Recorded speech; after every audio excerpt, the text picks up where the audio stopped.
field level during the game. How cool is it watching two get ahead of steam and just invite that kind of conflict? It's really cool. Cool to watch all of our running backs run. When he gets going, he can fly, and he's so physical. Like you said, that full head of steam, contact. Sometimes it almost looks like he's seeking contact the way he runs, but it's awesome when those guys get into a rhythm, and when they got space to work, they can all do special things. Follow up on that, him and Travis, pretty much an equal carry. Can Liam call the same run for both guys? Are they that similar in what they can do? I think that they're certainly unique in the sense that they have different skill sets, but they both have the ability to run the runs we're trying to get to. And we wouldn't try to put a guy out there, put a run in the plan that we don't feel confident that suits their skill sets. Both those guys are talented enough to be able to run a wide variety, a diverse set of schemes. So we're going to put runs in that tries to feature those guys' strengths. So it works out fairly well that both those guys have so much ability that they're able to run all those different runs. So yeah, for the most part, absolutely. Quinn Morris, obviously, had a really impactful game. Just what have you liked about him since you got here, and what does it say about him kind of stepping up the way he did? Yeah, awesome game. You see the effort and the finish on a lot of the run game, and then he's still a weapon in the pass game, can win his one-on-one matchup sure-handed, and will get extra yards after the catch or even after contact. He's progressed every week, probably every day since we've had him. So it's great to see as things have started to slow down for him mentally, learning the system, learning where to line up, all the different positions he can play, because at tight end, you're not just playing one position, you're playing, when it's two tight end set, you're a totally different position. When it's a three tight end set, now you're a completely different position. So he's progressed at all those things, and ultimately it culminated in what you guys saw out there on Sunday. But it's cool to see it week to week, day to day, and then it actually come to fruition on a game day. It's been really, really special. And then Cole Van Lannon going from left guard one week to right tackle the next week, just going interior, outside, left, right. Is that one of the hardest things an offensive lineman can do? Wildly impressive. Yeah, for him to go and be able to do that, even to do it at a practice, I think is impressive. Let alone to do it and actually do it from a Sunday to the next Sunday, because not only has he gone outside to inside, tackle to guard, guard to tackle, he's also been taking center reps. So during training camp, he's playing center, guys get banged up, he's in there at center, then he's outside at left tackle, then he's at right guard. Playing side to side and really playing all five spots on the line is unbelievably unique. And for him to go out there and do it at that level that he did against a really good opponent, it just speaks volumes to the type of player he is, the way he works, the way he prepares, and all those things. Is Diami a guy that always has his energy right, no matter his circumstances, what he's going through? Diami's been super consistent for us with the effort and the professionalism, the way he works. Like you said, we try to preach for all of our guys, controlling what we can control, and kind of trying to limit the outside noise. You're the master of your own energy in that sense. And he has done that at practice. You see him finishing. There were practices earlier weeks, he's got a red jersey on when he's running around, and still giving it as much effort as he possibly can, even when he was limited, even when he might not be playing X or at Z, whatever position he's at, he's moving at different spots. He's trying to find his way in the game plan. He's come back from injury, or we got different guys at different spots like we did last week. He's been the same guy every day, which you truly appreciate, not only as a person, but as a coach, because that's a true testament to his preparation and his ability to go out there and execute on Sunday when you have something that he maybe not has got a bunch of reps at doing, or something that he has to do that he didn't get to practice that specific assignment. What does it say about him that he's still a good teammate, even though he's experiencing turbulence this season? Well, I think first and foremost, when you get a guy who doesn't have, for anybody, kind of the result that they want, because every player wants to have an unbelievable season and be the best player at their position every single play for every single game. And that's what you love about these guys, because they're so competitive. They're all competitors and they want to go out there and be the best. Not everybody can be the best or get the ball on every single play. So the same things we talk about for Diami or whoever it may be is probably true for the entire offense.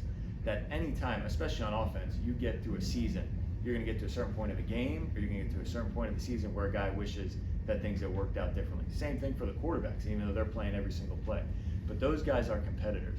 And when you're so competitive, it naturally makes you want to say, all right, well, I want to get my shots, my opportunities. But what overrides that for guys like Diami and guys like the rest of the guys on our team that you appreciate is their selflessness, how much they care for their teammates. And you see those guys getting so excited when another player is getting a touchdown, or another player is getting a catch, or even when another wideout's getting a great block. And those guys are fired up for those guys. That's so exciting. That's so special to see that camaraderie and their true care and love for their teammates. It's awesome when you say it as a coach. You want them to do it just innately because they care about going in there and blocking and doing the dirty work and all those things that are underappreciated. But when you see them celebrating their teammates, that's really special to see those guys, because it truly shows how much they care, because it's not them, they're not getting the shine, and then they see someone else who's putting a bunch of work excelling. It seemed like Trevor played pretty well after his interception on Sunday. What have you kind of seen from him this year after those kind of plays, and what does that kind of say about him as a quarterback? Yeah, those plays are challenging to get over for some guys, because they are so impactful, but he's had kind of that what now mindset, not focusing on what can I do the next play, or what did I do wrong the last play, just learning from the past and then living in the present and saying what now, taking each play as its own. It takes a lot of maturity and a special type of mental discipline to be able to do that, and he's been able to do that over some adversity, and then even when things are good, you can't go the other way and go too high after a great play. So he's done a great job approaching each play as its own, each drive as its own, and just living in the present in that regard. And just how impressive is it to see Calais Campbell kind of still going, the way he is for this long? I wish I had the words to describe it. To be doing it at his age, at that level too, it's I don't know. Like I said, I don't have words to describe it.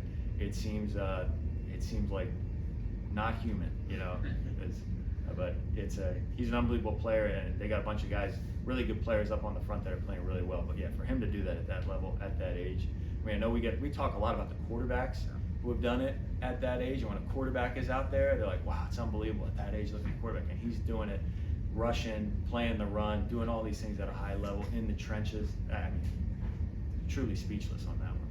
Grant, you had 2 runs in the last 3 games where you really got it going. 6 straight drives against the Raiders with the scores, and then 4 out of 5 last week. What's going right when you get on those kind of runs? What is the offense doing well?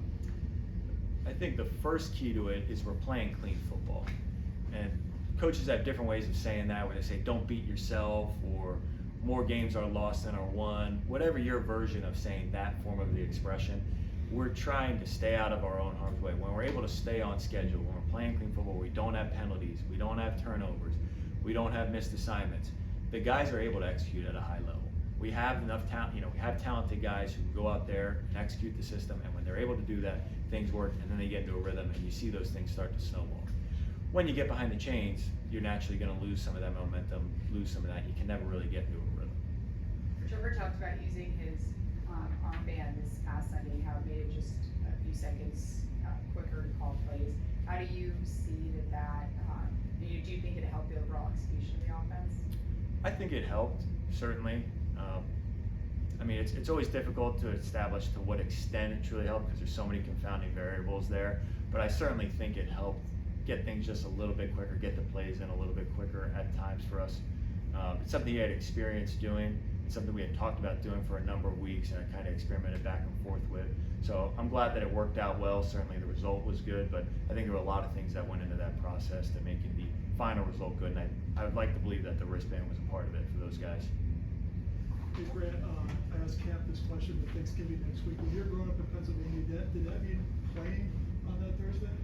Unfortunately, the Thanksgiving game in my hometown stopped, by the time I was in high school. But so that was we always go to a high school Thanksgiving game that wasn't my high school at that point. So you always start the morning with that, and then you get in the yard and start playing. So it's kind of 2 games. And then you get the games on the TV afterwards. So you end up getting, I guess, a full day of football, really, when you break it down like that. But that was certainly a priority. So I'm excited to celebrate Thanksgiving in Jacksonville and see what it's like. Awesome. Thank you, guys.